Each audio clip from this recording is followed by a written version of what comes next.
Blog Talk Radio.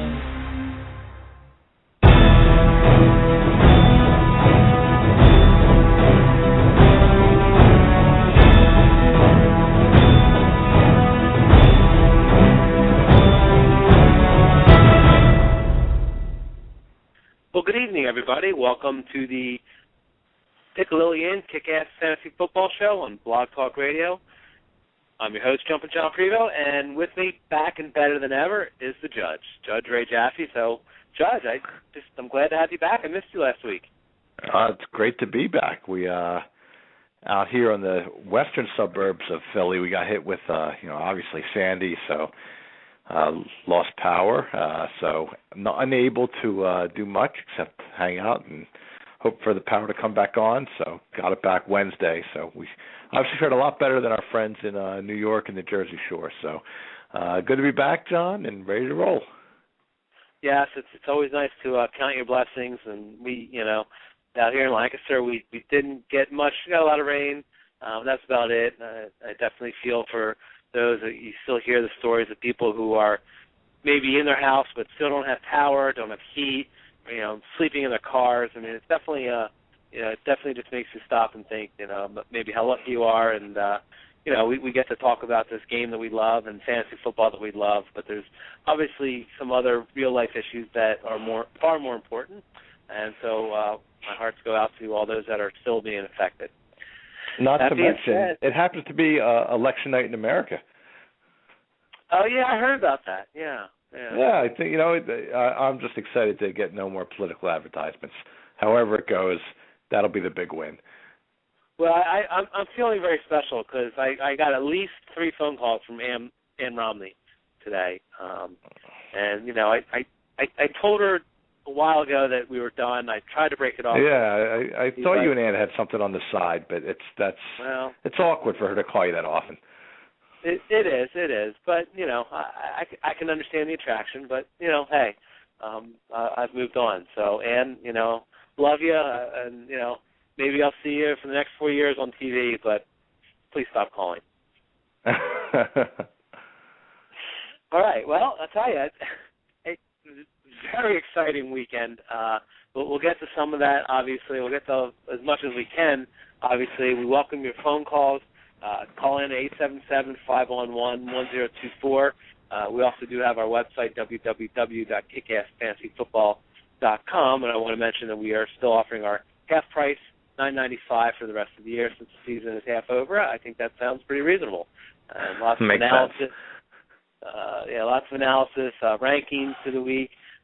My favorite article, the If Only article I write every week, is now posted, and lots of good stuff from the commission professor. So please log on, take a look, and join our website. Tell you what, Ray. Tell me what, John. I'm going to ask you a question. And, full disclosure, as most of you do know, we are definitely Eagles homers, and I will admit that. Not a great game this weekend, but you're the master of the understatement. Yeah. So I guess one question, it's not really fantasy related, but obviously it could have an impact. And I just want to know what you think about any rumors or the possibility of free agent to be coach Sean Payton going to the Eagles. So, well, I think what seems to be clear is, it's very likely at this point that Andy Reid will not be back next year. It would take, I think, at this point, a sort of miraculous turnaround for those that are not, in the Philly area or following the Eagles. Sort of the owner threw down the gauntlet this year and said 8-8 wasn't good enough. He sort of got back into a corner, and I think the Eagles will be hard pressed to go better than 8-8 this year.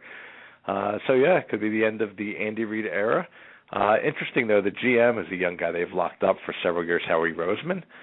So it sort of begs the question whether one of these high-powered coaches, so whether it's Payton, whether it's Gruden, whether it's Cowher, whether it's Billick, would come to the Eagles without sort of the level of control. So I don't know.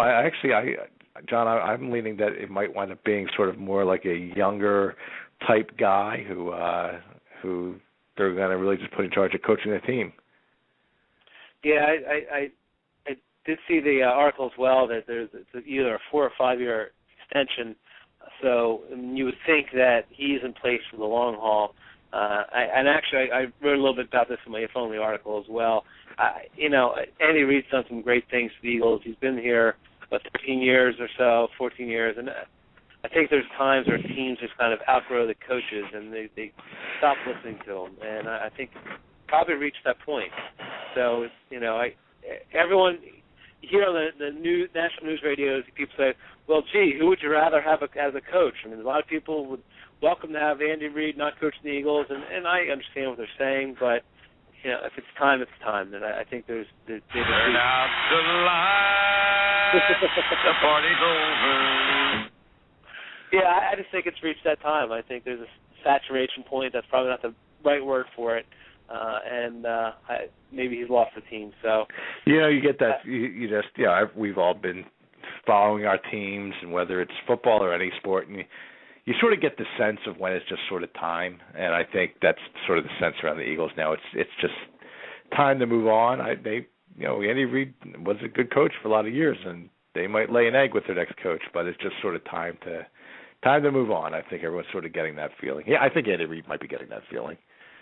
Yeah, people also talk about the personal tragedy he went through, and I get that. And I'll tell you, though, you hear so many stories of these coaches, and I heard a really asinine thing. I was listening to Fox Sports Radio, and they're talking about, I think it was Nick Saban, and someone said, happy birthday. And he's like, oh, really? It's my birthday? And I hate to say, I think it's rather pathetic that if you have a coach who really doesn't even know that it's his birthday, and that they're so singular focused, they spend so many hours, and I think there's burnout, and you wonder maybe what the hours that Andy Reid puts in, and maybe what effect it may have had towards his family life.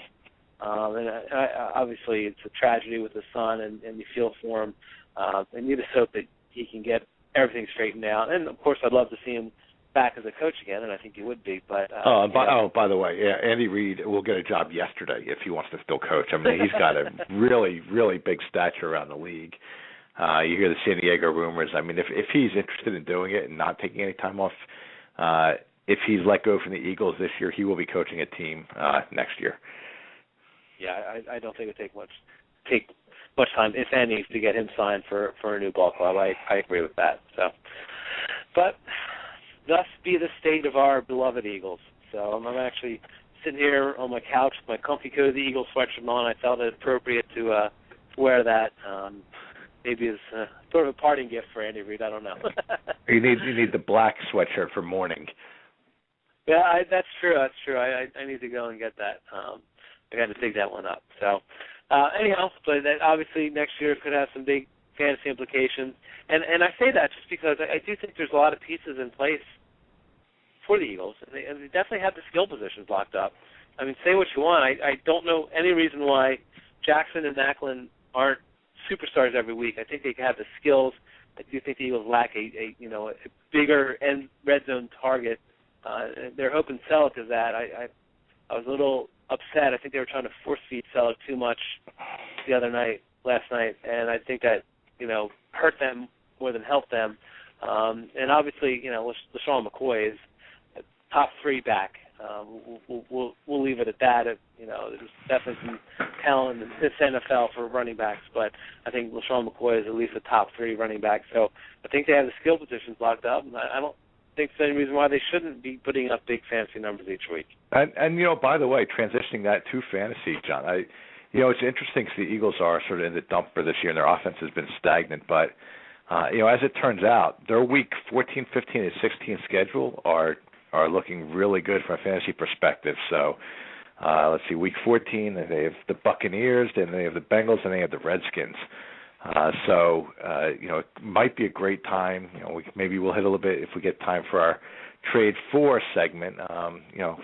People are down on Eagles. It might be a good time to start acquiring some Eagles on your team for those key fantasy playoff weeks. Well, I tell you, it's a good segue. Speaking of the Buccaneers, and because I'd like to point out, last week we've actually had some of these players on in a couple weeks, and let's get to our for real segment. And I just want to highlight two players I've had a couple times for real, and I think we have our answer. Can you guess who maybe the first one would be? Well, it's funny because had my power not gone out, I obviously would have picked Doug Martin as no, that's probably not true.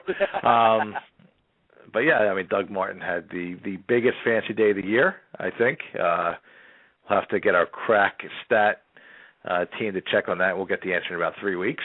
But I think that was the biggest single fantasy day of the year so far. 251 yards, 4 touchdowns. And if you got bonus points for long touchdowns, you even tacked on a few more points. So monster game following up his 135-yard game, with sort of a staggering effort. So, the Buccaneers offense has come to life. Buccaneers offense has come to life. I think, there's definitely good fantasy plays for, even obviously Vincent Jackson, Doug Williams, or Mike Williams. Sorry, Doug Williams. There you go. Not a good fantasy play anymore. I don't know if he's a really good fantasy play ever, but he did win a Super Bowl, I believe. So, that's really what matters. For one quarter of a Super Bowl, he was a great fantasy play. Well, and that's all it takes, I guess, right? That was his fantasy. So, and he fulfilled it.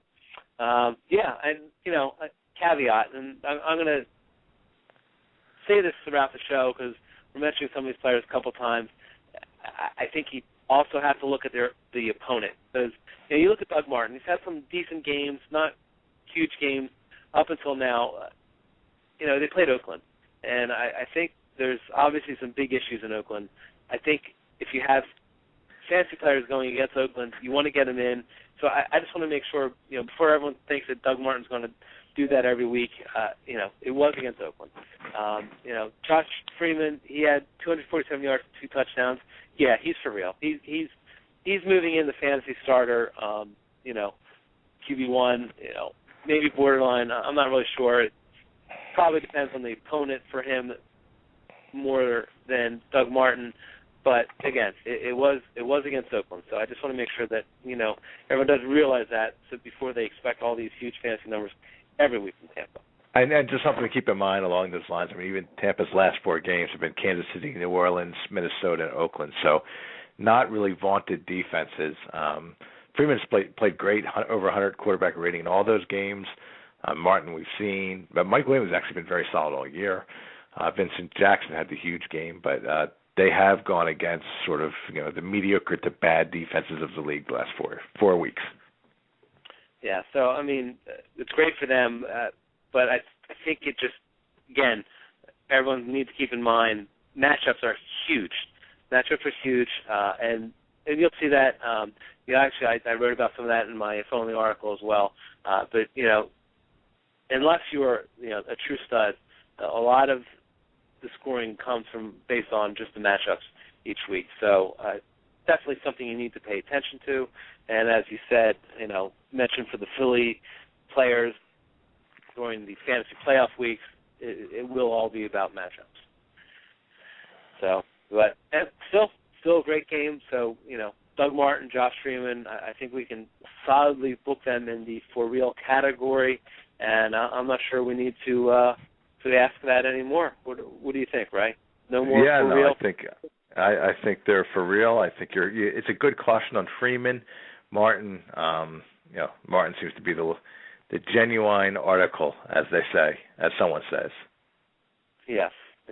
So, RB1 for sure. And, get them in your lineup and good things happen. I'll tell you what, before we get to this week's For Real, we're running up against our first break, so we'll take a couple minutes and hear some words from our wonderful sponsors. Don't forget, we do have a guest call-in line, 877-511-1024. This is the Piccalilli and Kick-Ass Fantasy Football Show with your host, Jumpin' John Prevost, and fantasy expert Judge Ray Jaffe. We'll be back in just a few minutes. Now is your chance to experience the new game that's transforming fantasy sports. Fantasy Player Exchange is a new daily game that allows you to compete against friends and fantasy foes for cash prizes. With FPX, you can select 5 players from any active sport. Sign up now at fantasyplayerexchange.com for your chance to beat ESPN Radio's Henry the Commish Brick and win $1,000 cash. Go to fantasyplayerexchange.com to sign up and play today. Remember, that's fantasyplayerexchange.com.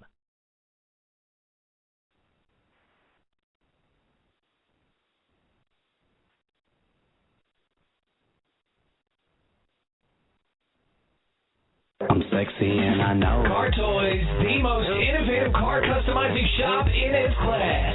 Summer is here, and so's the heat. Better get that remote start so you can cool off in your car in style with your smartphone. Car Toys can install remote start on Mercedes-Benz, push-button start, and stick shift. Reduce that glare with the best 3M window film. And while you're at it, get your car detailed by Car Toys Detail Department so your ride looks, feels, and smells brand new. Car Toys defines what everything for your car really means, from TV to reality. That's why Car Toys is the leader in the industry in car customization. Car Toys' knowledgeable team are the best in their class. Like Car Toys on Facebook and check them out at distinctivecartoys.com.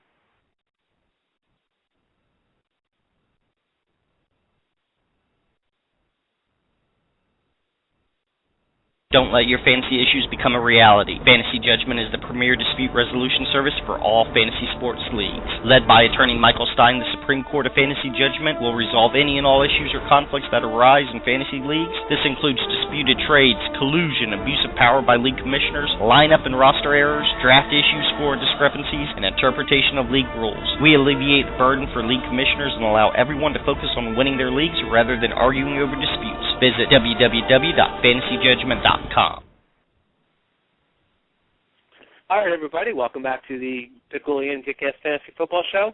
So this is your host, Jumpin' John Prevost. Judge, we do have a caller on the line, and it is Victor from Fantasy Player Exchange. So why don't we go ahead and speak with Victor for a few minutes. So, Victor, you're on the air, so how you doing? Good, guys. How you doing today? I'm doing well, Victor. How about yourself?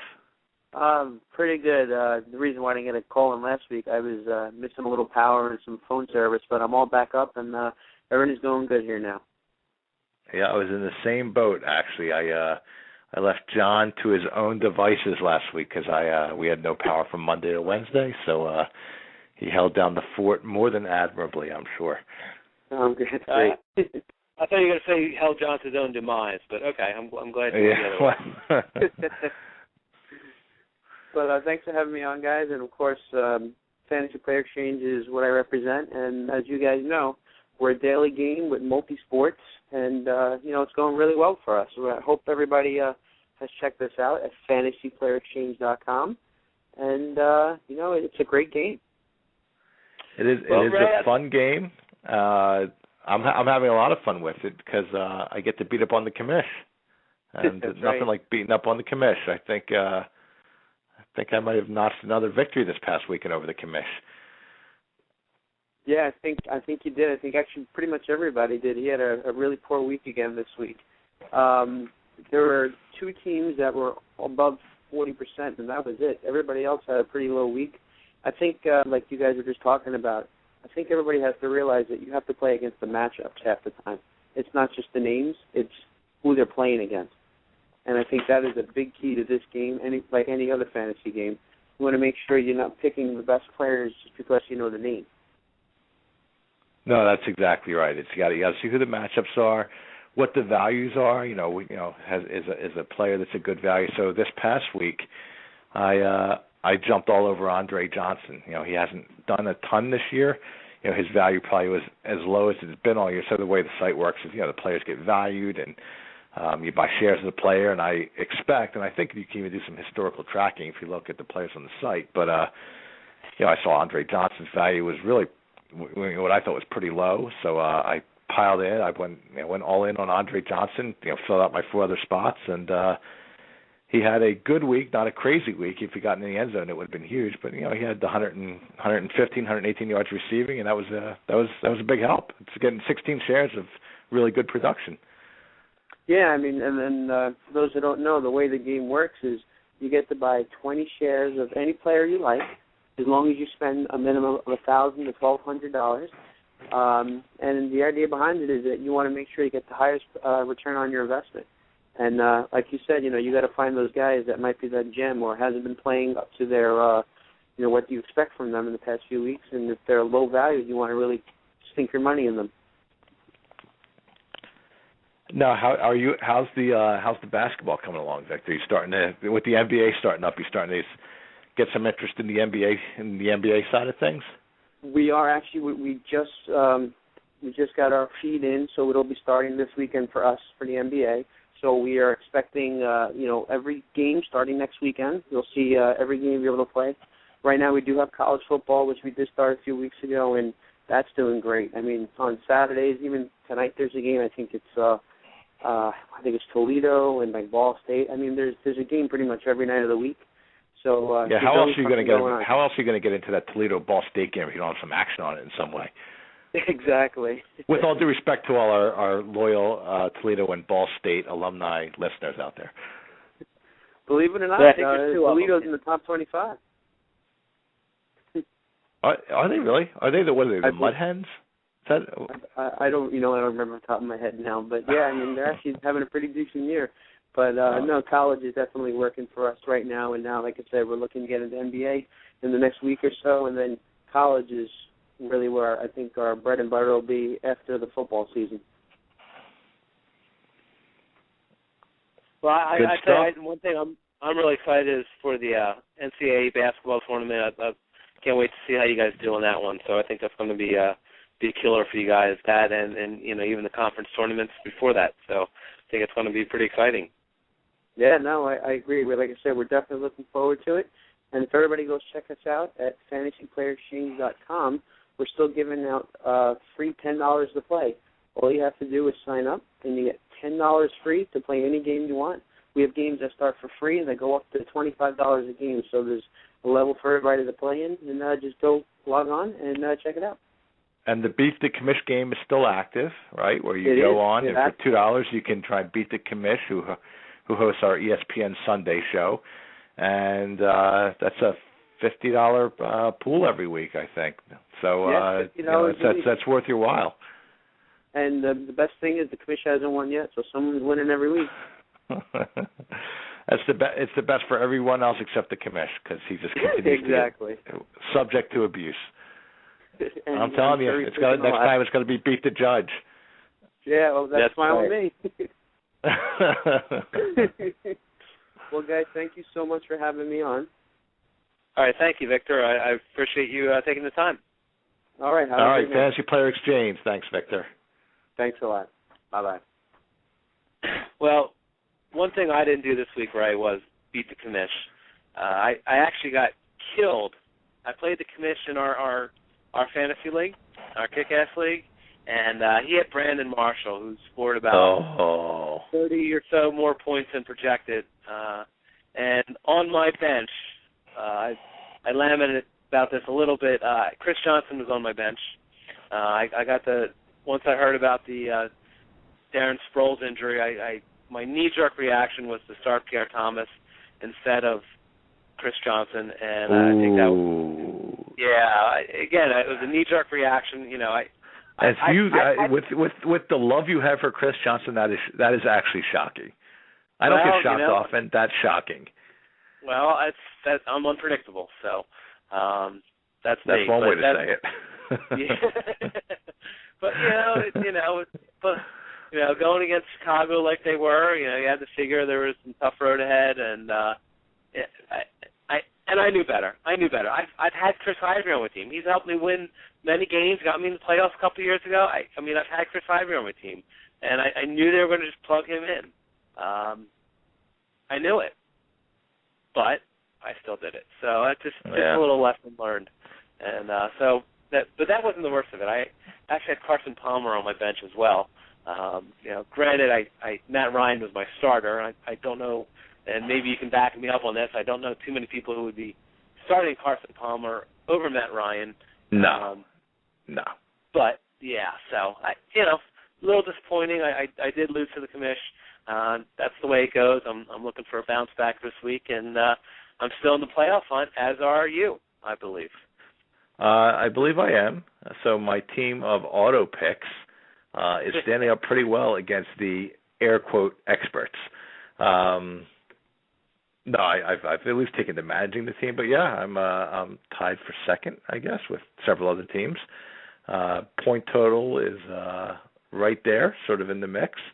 And we have to give props where props is due. The professor in our league scored 217 points this past week. So that is outrageous. Obviously, at Doug Martin, 60 points, San Diego defense, Brandon. Professor he will sometimes, and he should sprain his shoulder, patting himself on the back after this past week. He's really come on strong. He's had a couple of big weeks, and he's definitely a force to be reckoned with. So I think it'll be interesting. I'm still waiting to see the 4 playoff spots go to yourself, myself, the professor, and the commish. So we'll see if that happens or not. That would be fun. That would be fun. But so I think there's 9 teams that are still realistically in the playoff hunt, and we'll just see how it goes.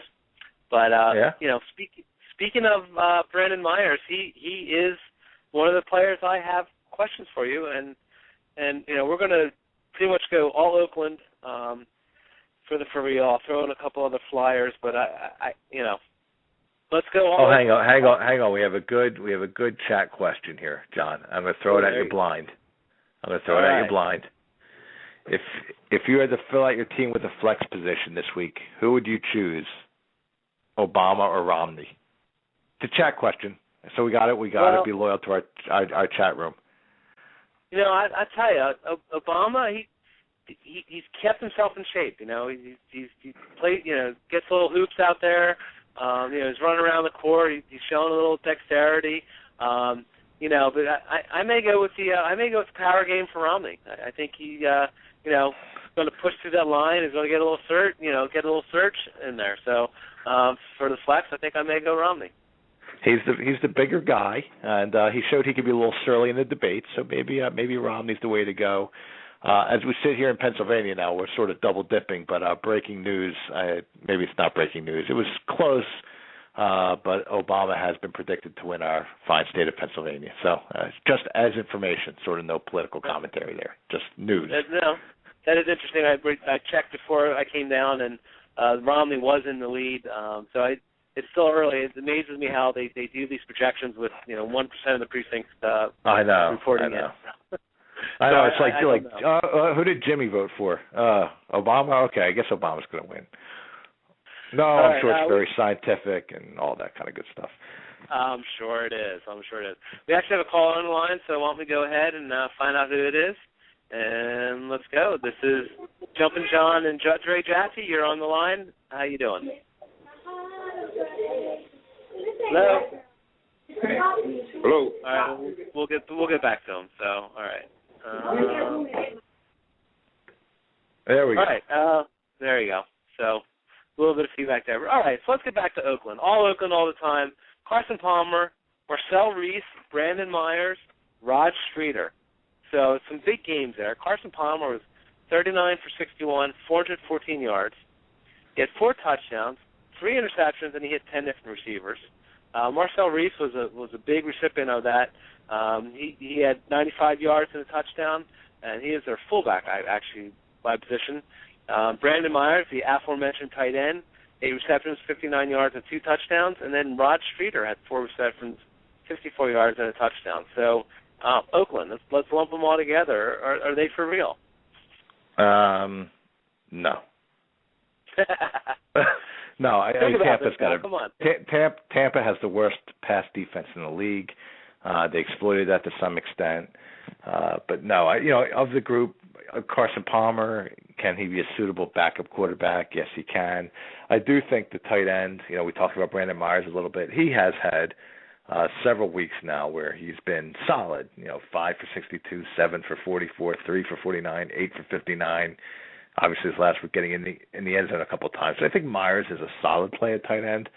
The other guys are, no.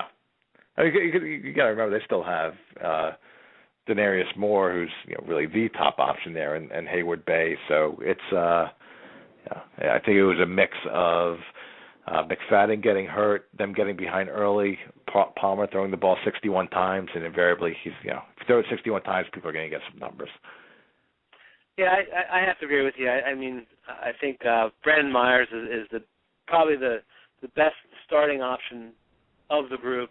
Carson Palmer, I was pretty big on him as a QB2 or flex option, second quarterback starter coming into the season. I think that obviously solidified that. We'll get to some of these names down elsewhere in the show as well. But let's get to a couple of the other for real candidates, and then we'll take our break. Ty Hilton. We've talked about him a little bit before. His name popped up for a game or two earlier in the season. He had 6 catches for 102 yards and a touchdown. Is Ty Hilton for real? I think Ty Hilton can be for real in the right week. And I think this week coming up is going to be one of those right weeks. So actually, I like Ty Hilton coming into this coming week. He's been very up and down, rookie receiver. But he had 5 catches the week before, only 35 yards. But that's he's getting the look. 6 this week. He actually was targeted 11 times. So as luck continues to sort of blossom, I think him and Hilton are building up something. So I actually you'll hear more about Hilton from me later in the show. Yes, I think we'll hear about him as well. Mikel Leshoure, 16 carries for 70 yards, decent average, 3 touchdowns. He really elevated a lot of fantasy teams. So big game for him. Really only played the first half. Mikel Leshoure, is he for real? Define for real. Yeah, no, I mean, he's the way Detroit plays, he's only going to get 12, 15 carries a week. His last 4 weeks, 15, 12, 10, 16. And that's just how they play. They put the ball in the air a lot. So I think he's for real as far as he is the number 1 running back in Detroit now. That's sort of been in flux for a couple of years. I think he's clearly the guy. They're clearly comfortable going to him in the red zone and short yardage situations, but you have to temper that with the fact that I don't think he's going to be a guy, generally speaking, that gets certainly more than 20 carries a game, other than sort of one anomaly earlier this year. So yeah, I mean, I think he's one you have to be careful.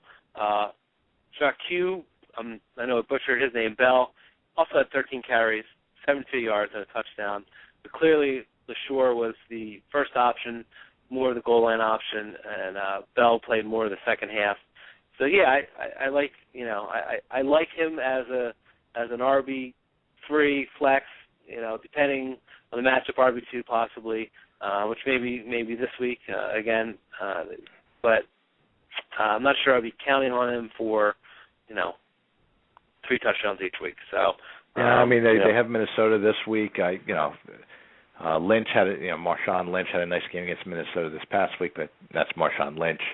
But I think I totally agree, John. I think he's certainly a pretty solid flex player this week. I think if you have to stretch him into RB2, it is a little bit of a stretch, but you can get by with it. Yeah, Minnesota, they had a pretty stout rush defense early in the year. Then they got torched. I think there was Larod Stephen Talling had the big game against them. And then, of course, Marshawn Lynch this week. But you're right. Leshoure is no Marshawn Lynch. One more for real before the break. Just, these Steeler running backs are continuing to amaze. Isaac Redman, 26 carries, 147 yards, and a touchdown. Is Isaac Redman for real? As long as none of the other running backs come back, he is. So, yeah, I mean, he's sort of he's the only show in town right now. Dwyer's out, Mendenhall's out, so yeah, I think Pittsburgh's they have gone to more of a pass attack, but Redmond's the guy. They have enough talent, certainly enough talent on the line to make him a worthwhile play. Let's see who they have coming up this week. They have who does Pittsburgh have, John? You should know, like back of your hand. I should. They have. Embarrassingly, I don't. I want to say Baltimore coming up. Oh, Kansas City. So yes, he is definitely a play this week. There you go. He is definitely a play this week. He should get 20 carries in the game, just based on how the game goes, maybe more. All right. So, but you're saying more of a timeshare when everyone's healthy. Yeah, I think there's. Yeah, I don't think he's done enough at this point to have wrestled, the lead job in Pittsburgh from the other guys once they come back. Okay. Give another week All or right. two, and we'll maybe revisit. Yeah, well, Dwyer looked good for 2 weeks in a row. Redmond looked good last week, so I think it's the healthy man standing in Pittsburgh. And so, breaking political news for our loyal listeners. I guess they've undone Pennsylvania back to they can't say yet. So I jumped the gun. They had it, and then they've undone it. So. And this is crazy. I know we have to go to a break, but this is crazy. I just saw something come up, and not to turn it to a political show, but what are the odds of this? In Florida, so far each candidate, there are 636 votes apart, and they each have like 3.5 million votes. Oh, I absolutely, wow. I see a total dangling Chad scenario unfolding before our eyes again. Yeah, that's and it's all the absentee ballots, and wondering how much maybe the hurricane affected some of those absentee ballots. It's going to be interesting. It's going to be another tight race. It's not a political show, but once every 4 years we do elect a new president. Exactly. That's right. Once every 4 years we can introduce some of the political banter. Well, not real life. What are you talking about? Come on, that's crazy talk. All right. We'll let you digest that news for a few minutes while we go on our next commercial break. This is the Pick Lillian Kick-Ass Fantasy Football Show. Our call-in line is 877-511-1024. And your host, Jumpin' John Prevost, will be back with Judge Ray Jaffe in just a few minutes. Fantasy Football, the Kick-Ass Fantasy Football Show. Every Sunday morning at 9 a.m. here on 97.3 ESPN. Join the professor, the commish, and fantasy insider Matt Lowry for the Kick-Ass Fantasy Football Show. Got a question? Call us. Who should you start? Who should you trade? Who's great? And who just plain The Kick-Ass Fantasy Football Show. On the web at kickassfantasyfootball.com. Yeah, kickassfantasyfootball.com. And every Sunday at 9 a.m. I felt that one way up here. Right here on 97.3 ESPN. We're famous for our buffalo wings. The Piccalilli. When it comes to cooking wings, we're the king. The Piccalilli. Pull up a chair, grab a table, enjoy the atmosphere. Have something good to eat or have yourself around here. If you can't stop in, stop back. Great food, great drinks where everybody is a friend. If you can't stop in, stop back. The Piccalilli Inn. It isn't fall without the famous Piccalilli Inn. Catch all of your favorite football action at the Piccalilli Inn. Check out the Pick's brand new menu featuring homemade buffalo chicken egg rolls, buffalo shrimp, scallops, and the tender Pick burger. They go great with one of the Pick's ice-cold on-tap beers. Catch every football game at the Pick. Enjoy an awesome meal while you watch your favorite team. The Piccalilli Inn, a Jersey tradition since the 1920s. On Route 206 in Chemung. If you can't stop in, stop back. The Piccalilli Inn.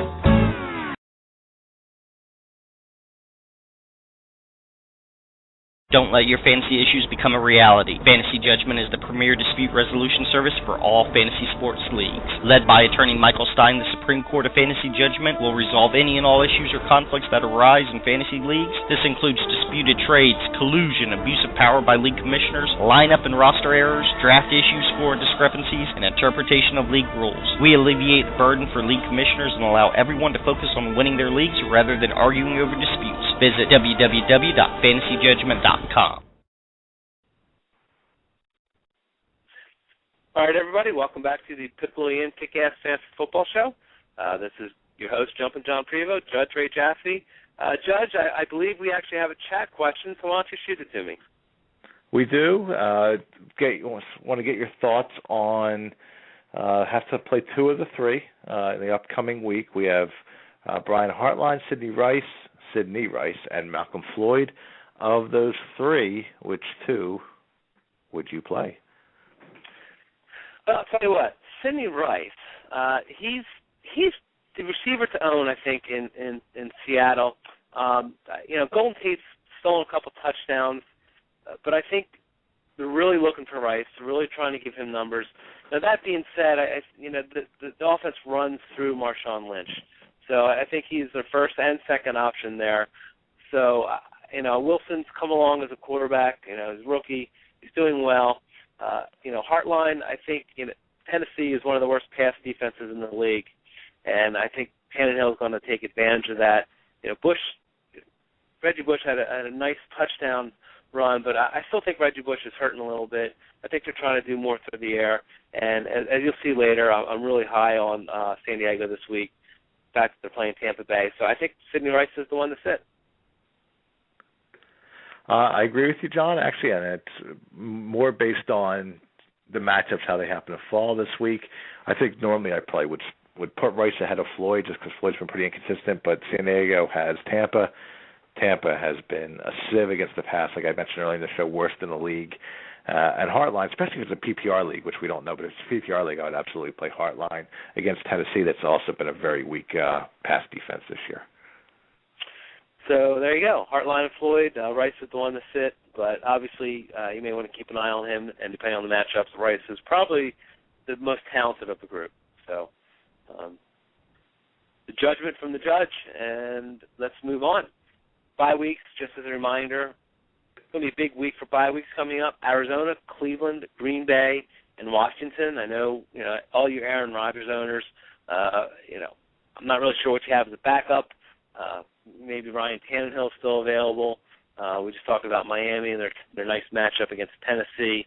So, just make sure Aaron Rodgers is on bye, and RG3 as well gets a chance to rest his sore ribs. Speaking of RG3 and ribs, a little bit of an injury issue obviously this week. RG3. I felt like you were going to go with different. I thought you were going to I don't know where you were going with that. RG3 and ribs injuries. Got it. Yeah, I don't know how many ways I could have gone with that, but let's just keep it straight this time.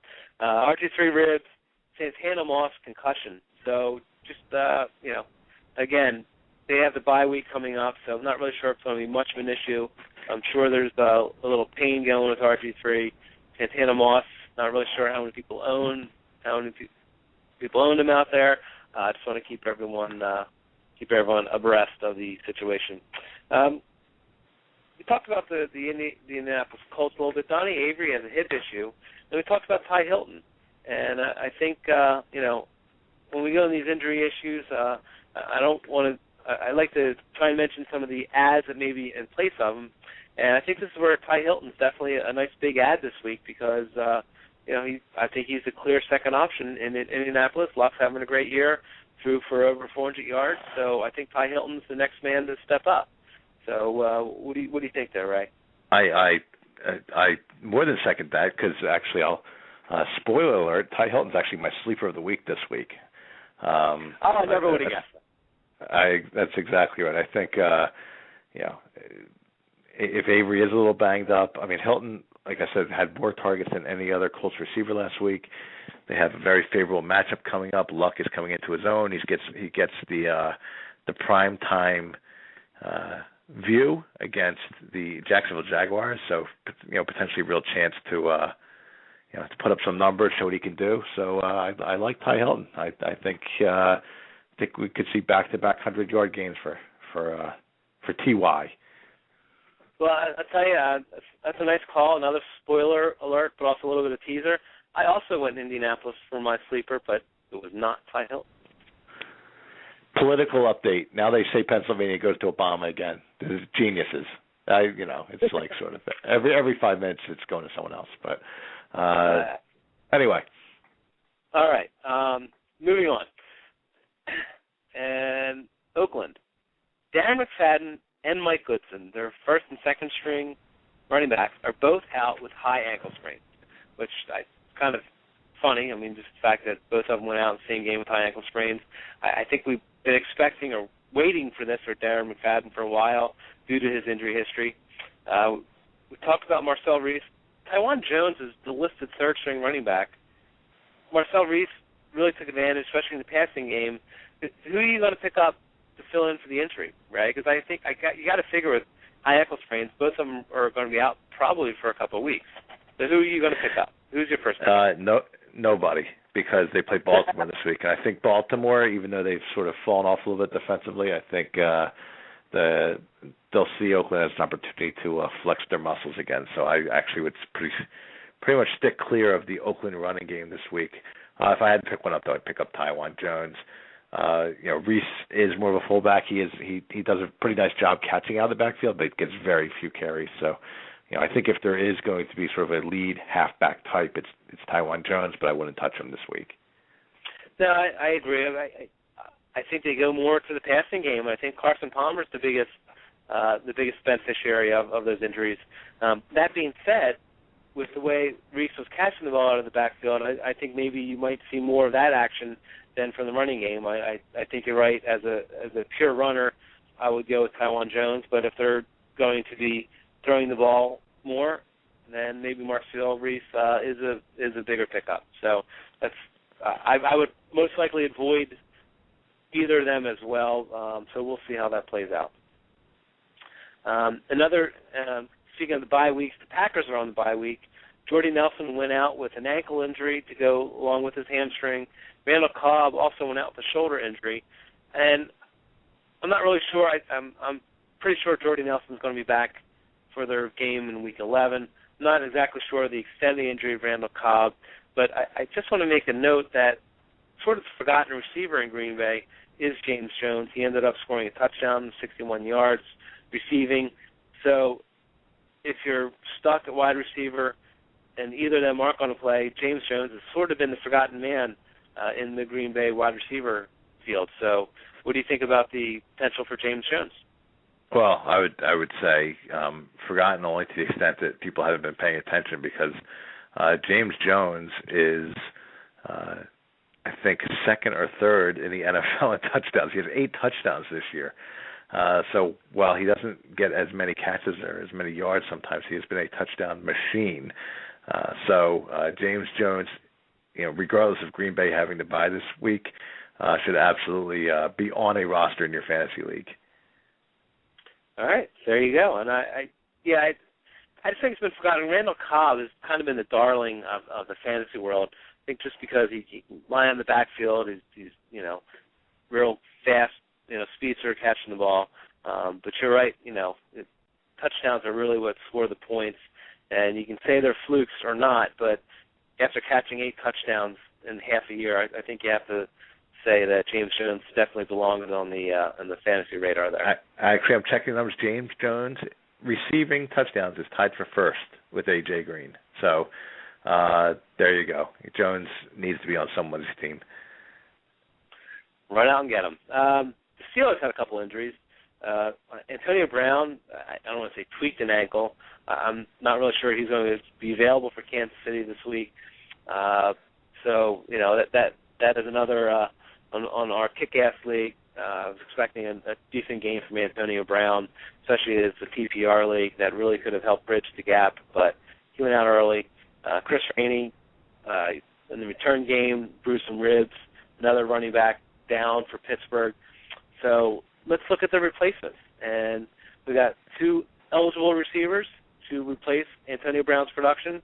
Jericho Cotchery, who had 50 yards receiving on 4 catches, and Emmanuel Sanders only had 20 yards, but he did catch a touchdown. So who's going to fill Antonio Brown's shoes? Yeah, I like Sanders a little bit more. I think he's just got more talent, more ability to break the big play. It's funny, Mike Wallace this year has sort of turned into a little different kind of receiver. He still has some level of explosiveness, but he's actually catching a lot more balls this year, and his average is way down, but he's catching a lot more passes. So I think Sanders might be the better complement as far as getting down the field and sort of giving them that deep threat that obviously Wallace can still give them, but definitely not to the same degree. As a point of comparison, 2 years ago Wallace averaged 21 yards a catch, down to 16.6 last year. This year is only 13.5 yards a catch. But he's on a pace to catch more balls than he's caught in either of the past 2 years. So it's funny, his game's changed a little bit. So part of the reason I like Sanders on the other side of him. All right. So Antonio Brown was one of my bellwether players. Had him on a lot of teams. So his injury obviously disappoints. And, I think we'll have to look for Emmanuel Sanders to fill his shoes. And on that note, one other quick injury situation, Andre Brown had a shoulder injury, so keep an eye on that. I think Andre Brown is definitely becoming the touchdown vulture to Ahmad Bradshaw, and I'm not really sure exactly how healthy Bradshaw is, so I think you want to keep an eye on that running back situation in New York. And that's running up against our next break time, so we'll be back in a few minutes with the Judge Ray Jaffe and your host, Jumpin' John Prevost. This is the Piccoli Inn Kick-Ass Fantasy Football Show. Our call-in line is 877-511-1024, and you can also hear more about injury situations, who may be coming back, and also adds and drops for the week from the professor on our website, www.kickassfantasyfootball.com. So we'll be back in 2 minutes. Fantasy football. Fantasy football owners, it's draft time, and KickassFantasyFootball.com makes it easy. How do we make it easy? Projections from the experts, cheat sheets with your scoring rules. What else? Articles all season long, waiver wire picks, trade advice, everything you need to win a championship. How about a free judgment from FantasyJudgment.com, a $15 value? Now we're talking. Subscribe today for just $9.95, and we'll throw in a complimentary cruise for 2 to the Bahamas. Cruise to a championship with KickassFantasyFootball.com.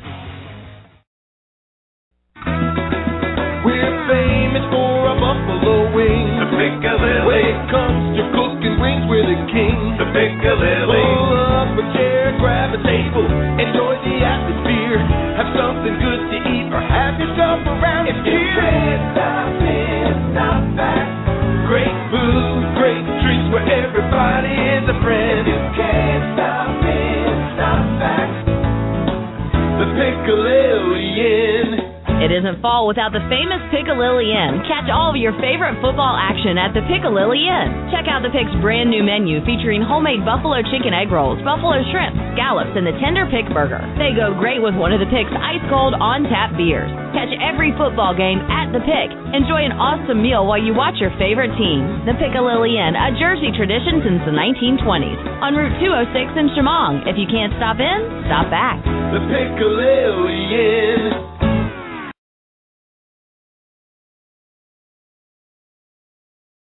Don't let your fantasy issues become a reality. Fantasy Judgment is the premier dispute resolution service for all fantasy sports leagues. Led by attorney Michael Stein, the Supreme Court of Fantasy Judgment will resolve any and all issues or conflicts that arise in fantasy leagues. This includes disputed trades, collusion, abuse of power by league commissioners, lineup and roster errors, draft issues, score discrepancies, and interpretation of league rules. We alleviate the burden for league commissioners and allow everyone to focus on winning their leagues rather than arguing over disputes. Visit www.fantasyjudgment.com. All right, Judge, we're back for our final segment of the night. We got about 8 minutes left to fulfill our hour, and once again, this is our favorite segment. So let's go right ahead to duds, studs, and sleepers. Obviously, we missed you last week, so we couldn't get your Doug Martin pick in for stud. Yeah, I know. It was a shame. It really was a shame. The best I could say is, on the player exchange game, I went all in on Andre Johnson, so I probably would have had him in there somewhere. So that's about all I can say. Well, yeah, I guess it's hard to have him as a sleeper too. So yeah, so that's why it probably would have been a stud, and it would have been like, all right. Yeah. All right. Well, but how do you do, John? I had some mixed results. My stud of the week was Ben Roethlisberger. Now, you look at his numbers, 216 yards and 2 touchdowns. So not bad numbers and good enough to help you win. Not necessarily studly, although I tell you, that was a tale of two games. I mean, maybe even the first 3 quarters, it seemed to be all Giants. Of course, that defensive fumble recovery for a touchdown didn't help, and I say that loosely. That was a really bad call. But the Steelers really came alive, and the numbers didn't necessarily show it, but Roethlisberger, that fourth quarter, he owned it, and obviously they didn't need his numbers because of the running game that they got from Isaac Redman. So all in all, it was a great game for Pittsburgh. Of course, being a Pittsburgh fan, I will definitely see it that way. So. John, sometimes when we have to call BS, we have to call BS. That was Roethlisberger's low yardage total of the year. Well, but he directed them on several winning drives. I was fantasy football, not real football. I expect a little more. I know. I have trouble between times. My brother used to always laugh at me about that. But hey, I'm an old football guy. It's just kind of how I look at it. So all right. I can't give you Roethlisberger this week. My stud of the week, not much of a dud either. BenJarvus, Green Ellis. I didn't expect much from Denver. I thought they'd have to go to the air more. Only 56 yards, but it did score a touchdown, so that obviously saves his fantasy day. So not a great game, but not a dud game either. No, it's sort of like average. It's like an average BenJarvus, Green Ellis game, right? It's sort of like that's what you sort of expected. No, actually it was higher than average because it was he got close to 4 yards per carry, so I think it's a little bit above his average. I did hit it pretty well in the sleeper of the week. I picked Carson Palmer as sleeper against Tampa Bay, so I think 414 yards and 4 touchdowns pretty much qualifies as a lock, stock, and barrel sleeper of the week pick. Yeah, that's a monster pick. Even though his game, so that's what's funny, right? His game probably Roethlisberger, you could argue, played a better game because Palmer got picked off 3 times through 22 incomplete passes. Almost lost the game for him with his late fourth quarter interception. Definitely. But from a fantasy perspective, right? Absolutely, Palmer was a great sleeper. Yeah. So enough about me. Let's talk about you, Ray. So I'm sure you have a nice studly pick for us this week. So why don't you go ahead? Well, my stud this week, and the caveat's always it's Tuesday, so I'm going to assume he'll be healthy and play. I'm going to go with Reggie Bush. With the what matchup. You just said is one of the most insanely idiotic things I have ever heard. At no point were you even close to anything that could be considered a rational thought. Everyone in this room is now dumber for having listened to it. I don't even want to hear your explanation, but that's my favorite clip on the. That's my favorite clip on the board. I gotta find out what movie that's from. I forget. That's mine too. I had to. What? That's mine too. I had to play it. So. Yeah, I love that clip. Against Tennessee, Tennessee's not a good defense. Bush has been a little hit and miss this year, but when he's hit big, and I think he's going to hit big this week. So and Miami's 4-4, they're not out of the mix. So obviously assuming he's healthy and good to go, I think we're going to get a big game from Reggie Bush. No, I hope so. I'm just not sure. He had about 2 big games and hasn't done a whole lot since. I don't know if his knee's 100%, and I think Daniel Thomas is getting more in the mix. So I think Bush is hit and miss. I agree, and I think this week's a hit. Well, I mean, hey, as you know, we love Bush, so we do. I really hope to get a big score with Bush there. Yes. Well, and Robbie's called you 3 times, so you never know. Well, it's I have that going for me. My start of the week, we talked about Tampa earlier in the show. We talked about Tampa in the middle of the show, and now we're talking about Tampa late in the show. My start of the week is going to be Phillip Rivers. I think he looked a lot more on target last week. Carson Palmer just threw 414 yards against him, and I think Phillip Rivers is a better quarterback. So. Phillip Rivers, start of the week matchup. Yeah, I mean against the worst ranked Buccaneer pass defense, I think it makes sense. It's funny. I sort of followed some of that same logic on my dud.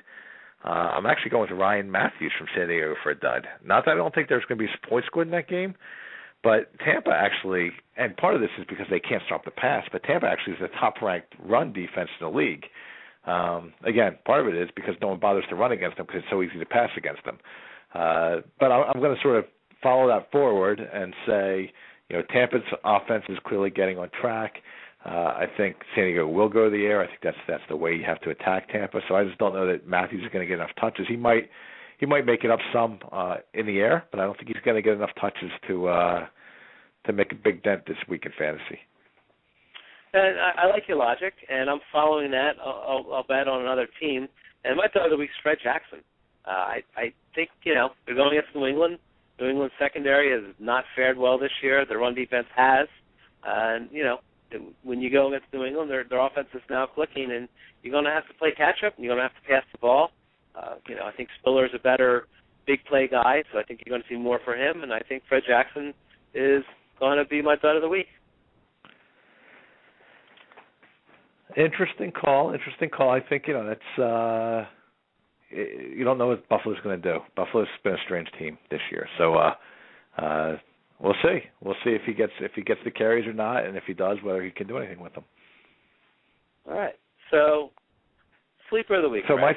my sleep. Can't wait. My sleeper. We already let the cat out of the bag. Ty Hilton, or T.Y. Hilton of the Colts, young receiver, 11 targets last week, 100 yards. Luck continues to mature. They have the nice primetime Thursday night game against a weak Jacksonville team. I think that connection continues. Another 100-yard game for Hilton coming up Thursday night. All right, I not a bad call, but I'm going a little bit different direction. Also against Jacksonville, but I'm going to go Vic Ballard. And I think he showed a little bit the other week on his stretching the ball out for his touchdown. Brown's hurting, so I think Vic Ballard is going to get most of the carries, and the Jacksonville Jaguars, their opponents are getting 137 yards per game on the ground, so I think there's a lot of opportunity there. Maybe both of them. Let's see if we can both be right for our sleepers. I think Jacksonville's in trouble. If we are, Jacksonville's in trouble. That's right, exactly right. Yeah. So we'll see if Jacksonville. Maybe they're not so good in football, but maybe politically they're the swing votes in the state of Florida that ends up winning the election for one of the two candidates. How's that for a closure for our election night show? On our election night show, it's a great closure.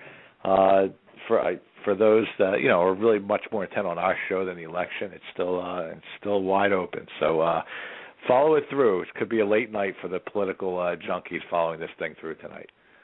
Well, as soon as we get off the air, I'm going to go up. I'm going to see how the results are going and sit in front of my fire and watch the election. So, Judge, I'm glad you're back this week, and I hope everyone's doing well in the Chaffee household through the hurricane. So.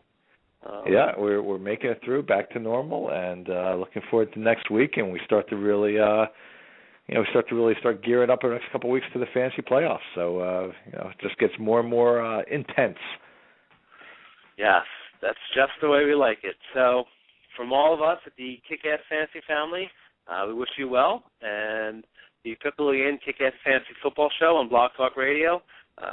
Please, again, visit our website, www.kickassfantasyfootball.com. Half price for the rest of the year will be $9.95. So thank you all for our loyal listeners. Thank you for our callers, and we'll talk to you all next week.